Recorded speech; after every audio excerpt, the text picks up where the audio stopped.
ધીમી કામગીરીને લઈ શહેરના વાહન ડીલરોમાં નારાજગી જોવા મળી રહી છે।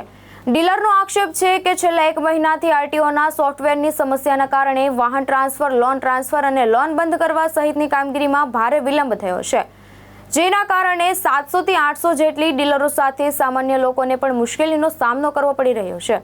ડીલરોના જણાવ્યા મુજબ સામાન્ય રીતે 7 દિવસમાં પૂર્ણ થતી ફેસલેસ કામગીરી છેલ્લા 1 મહિનાથી પૂર્ણ થઈ નથી।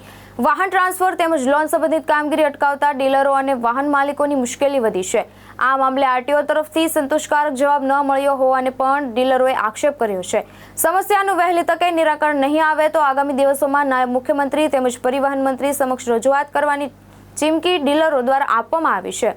મારું નામ જતીન કુમુદચંદ્ર જરીવાલા અને હું સ્થાનિક છું અહીંયાનો અને સુરત આરટીઓ પર ભેગા એટલા માટે થયા છે કે ડીલરોને જે પ્રોબ્લેમ ચાલી રહેલી છે કે છેલ્લા 1 મહિનાથી સોફ્ટવેર એ લોકોનું બંધ છે અને સોફ્ટવેરમાં શું અપડેટ કરે છે તેનો કોઈ ખુલાસો થતો નથી। જ્યારે ફ્રેશલેસની કામગીરી કરીએ છીએ ને તો 7 દિવસની અંદર પૂર્ણ કરવાની હોય છે, પણ આજે 1 મહિના પછી પણ છે ને પૈસા તો લઈ લે છે પણ એપ્રુવ થતું નથી અને એનો કોઈ ખુલાસો કોઈ કરતું નથી। એ બેવડી નીતિની એ શું છે તે ખબર પડતી નથી। સીધી ગણતરી કરીએ ને તે બધા ડોક્યુમેન્ટ્સ ઓકે હોવા છતાં અપલોડ થઈ જાય છે, એક્સેપ્ટ થઈ જાય છે। એનો મતલબ કે સિસ્ટમ જ્યારે એક્સેપ્ટ કરતું હોય કોઈ વસ્તુ તો એ ઓકે જ હોય છે, તો એ ઓકે હોવા છતાં બી જે કેમ એપ્રુવ નથી થતું એનો કોઈ ખુલાસો મળતો નથી। આજે 1 મહિનો થઈ ગયો કે 1 મહિનાથી બી ઉપર વધુનો સમય થઈ ગયો છે, તે છતાં કોઈ જવાબ મળતો નથી।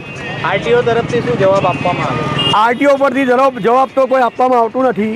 એ લોકોને એક જ જવાબ છે કે જ્યારે પબ્લિકને કોઈ તકલીફ નથી તો તમને શું તકલીફ છે, અધિકારીઓનો આ જવાબ છે। હવે એના માટે દરેક વસ્તુ માટે હાઈકોર્ટમાં જવાનું છે અને જ્યારે તમે જો કોઈ વસ્તુની જવાબદારી લેતા હોય કે તમે કોઈ સર્ક્યુલર પર કામ કરતા હોય તો સર્ક્યુલર પ્રમાણે કહો નહીં તો પબ્લિક એના માટે બી તૈયાર છે। કારણ કે સુરતનું પબ્લિક તો હંમેશા તૈયાર જ છે કોઈ પણ વસ્તુ માટે, પણ સર્ક્યુલર પણ બતાવતા નથી અને કોઈ વસ્તુ બતાવો છો તમે પેનલ્ટી લેવો છો। જ્યારે 3 વ્હીલરની અંદર હાઈકોર્ટે ના કીધું છે 1 દિવસથી 50 રૂપિયા લેખે પેનલ્ટી લેવાની નથી, એ તદ્દન ગેરવ્યાજબી છે। જ્યારે હાઈકોર્ટ આ વસ્તુ કહી રહી છે તે છતાં સુરત આરટીઓ હજુ બી પેનલ્ટી લે છે કે 18 વર્ષે આરટીઓ પેનલ્ટી લે છે તો એ હાઈકોર્ટની ઉપર છે। અને માની લો સર્ક્યુલર અમને બતાવે છે તો સર્ક્યુલરમાં સોફ્ટવેરમાં કોઈ અપડેટ નથી થયું હજુ, તો એના પ્રમાણે રીપાસિંગની અંદર જે પૈસા લેવામાં આવે છે વધારાના જે હાલ અત્યાર સુધી લેવામાં નહોતા આવતા હતા અને સોફ્ટવેરમાં પણ અપડેટ નથી થયું, તો એ સર્ક્યુલેટર શું છે તે મને કહો કે આ બેવડી નીતિ કઈ રીતે ચાલે છે। લેવાનું હોય તો લાલા અને દેવાનું હોય તો નાના, આ બેવડી નીતિ મને ખબર પડતી નથી। ભાવેશ ઉપાધ્યાય, દૃષ્ટિકોણ ન્યૂઝ, સુરત।